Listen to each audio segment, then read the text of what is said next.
Hello my dear student, आज हम लोग पढ़ेंगे एक क्लास 12 का एक टॉपिक पढ़ेंगे जिसका तो फर्स्ट चैप्टर है हम लोगों का सॉल्यूशन। उसमें ये वाला टॉपिक आज हम लोग पढ़ेंगे। इसमें बहुत सारे स्टूडेंट को बहुत दिक्कत होता है। चलो देखते हैं ये चैप्टर हम लोग कितना इजीली समझ पाते हैं। तो पहला जो टॉपिक है एबनॉर्मल मास एंड यहाँ पे आता है वेंटो फैक्टर। तो ये किस प्रॉपर्टी से रिलेटेड टॉपिक है? तो हम लोग जानते हैं ये जो टॉपिक है ये क्वालिटेटिव प्रॉपर्टीज रिलेटेड टॉपिक है। Qualitative properties.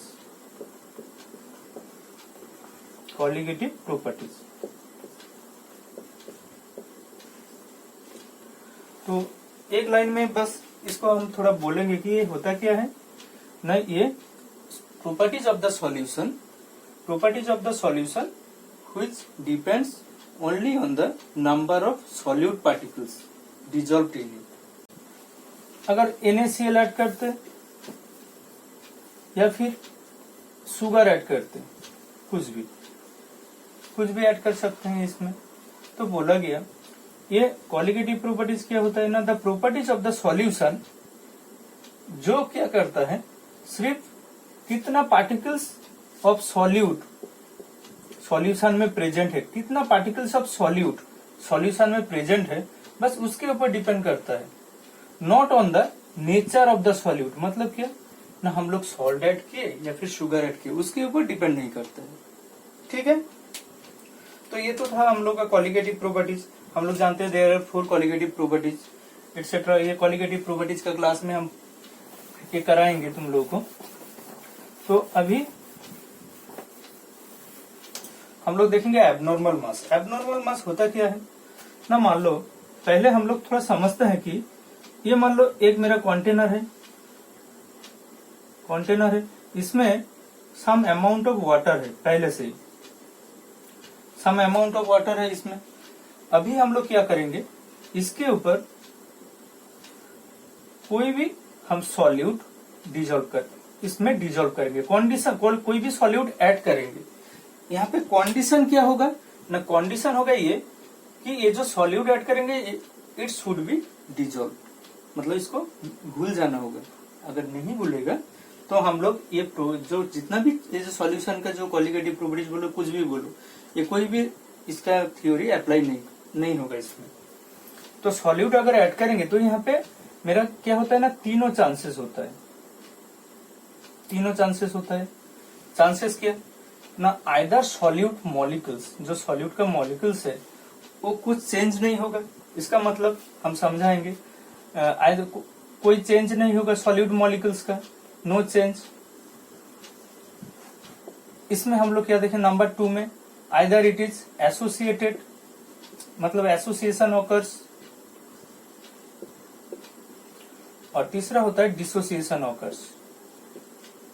ये तीनों केस अगर कोई सॉल्यूट अगर कोई सॉल्वेंट में ऐड करते हैं तो हम लोग के पास ये तीनों ऑप्शन होता है। ये तीनों में से कोई एक हो सकता है।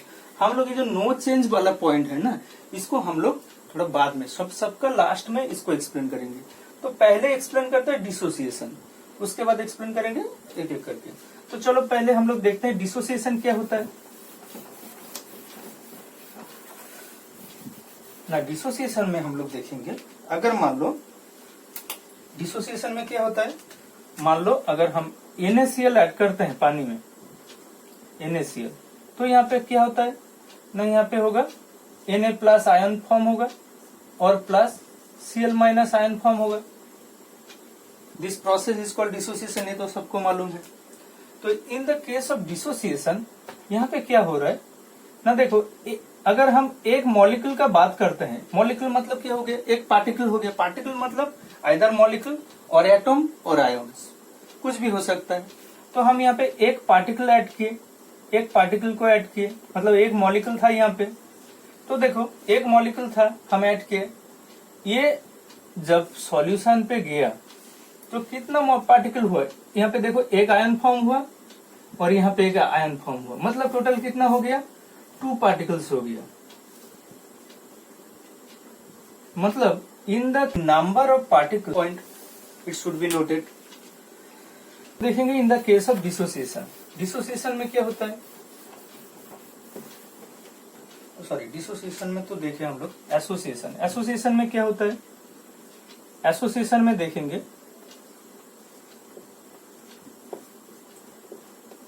एसोसिएशन में क्या, एसोसिएशन मतलब क्या होता है, मतलब एसोसिएट होना। एसोसिएट मतलब मिल जाना एक साथ।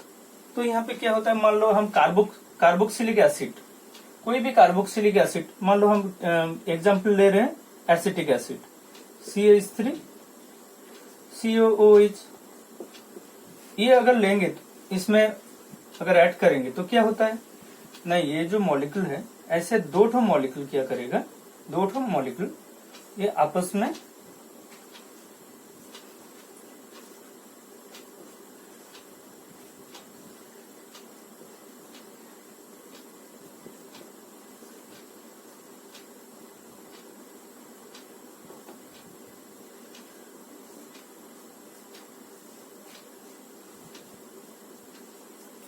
में क्या करेगा ना, यहाँ पे बीच में हाइड्रोजन बॉन्डिंग फॉर्म करेगा।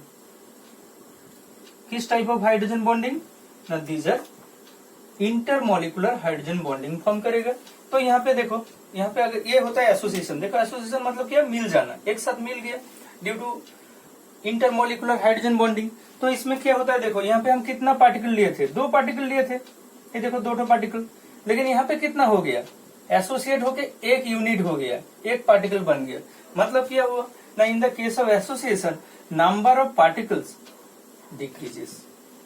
ठीक है, अभी नो चेंज मतलब क्या होगा, नो चेंज जो पहला वाला पॉइंट था, नो चेंज मतलब क्या होगा ना, एसोसिएशन भी नहीं होगा और डिसोसिएशन भी नहीं होगा। ठीक है, तो हम लोग तीनों केस में देखते हैं क्या होता है।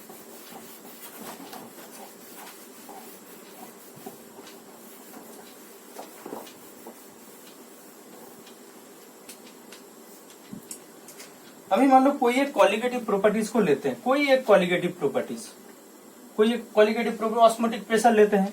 तो ऑस्मोटिक प्रेशर का जो इक्वेशन है हम लोग जानते हैं कि पाई भी इक्वल्स टू nRT, सबको मालूम है। तो यहाँ पे pi equals to osmotic pressure, V equals to volume, N equals to number of mole, R equals to universal gas constant, T equals to temperature in Kelvin scale. तो यहाँ पे अगर ये नंबर ऑफ मोल क्या होता है ना, given mass by molecular mass. अगर गिवन मास स्मॉल w लेते हैं और मॉलिक्यूलर मास को m' लेते हैं, तो ये मेरा इक्वेशन क्या होगा ना, पाई भी equals to w by m' into RT। That means अगर हम मॉलिक्यूलर मास को इस साइड लेते हैं, molecular mass equals to w RT by pi v। देखो ये जो इक्वेशन है इसको थोड़ा बहुत अच्छा से थोड़ा देखो, इसमें हो क्या रहा ना, molecular mass of the solute, molecular अगर हम सॉल्यूट का अमाउंट, कोई भी सॉल्यूट हम ऐड करें, कोई भी सॉल्यूट, उसका मान लो 10 ग्राम हम फिक्स कर दिए कि हम हर बार 10 ग्राम ऐड करेंगे, ये तो है कांस्टेंट। टेम्परेचर अगर फिक्स्ड रखते हैं तो टेम्परेचर भी हो गया कांस्टेंट। वॉल्यूम अगर कांस्टेंट रखते हैं तो यहाँ पे हम लोग देख रहे हैं क्या ना, कोई भी सॉल्यूट का यहाँ पे मास क्या किया, कांस्टेंट कर दिया, तो उसका मॉलिक्यूलर मास तो डिफरेंट होगा। तो क्या हो गया ना, मॉलिक्यूलर मास किसके साथ वैरी कर रहे हैं ना, equals to constant by pi, ये हो गया। इसका मतलब क्या हो रहा है ना, that means molecular mass inversely proportional with pi, molecular mass inversely proportional with pi, ये हम लोग को मिला।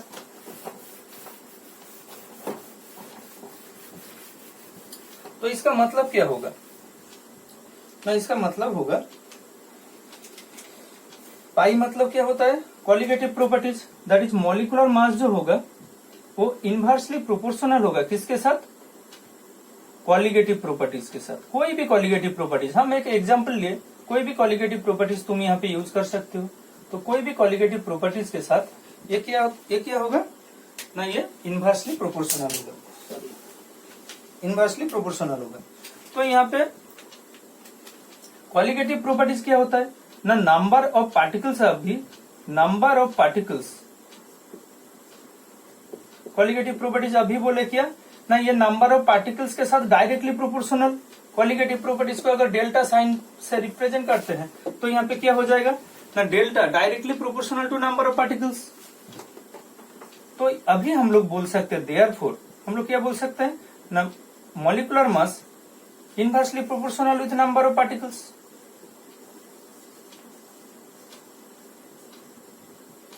नंबर ऑफ पार्टिकल्स क्यों? क्योंकि ये जो फैक्टर है ये तो इसके साथ डायरेक्टली प्रोपोर्शनल, तो हम इसके जगह पे ये चीज हम लिख सकते हैं। तो यहाँ पे जो हमको मिला कि एम डैश जो है, very very important point, M dash जो है वो क्या होगा, inversely proportional with number of particles. Clear?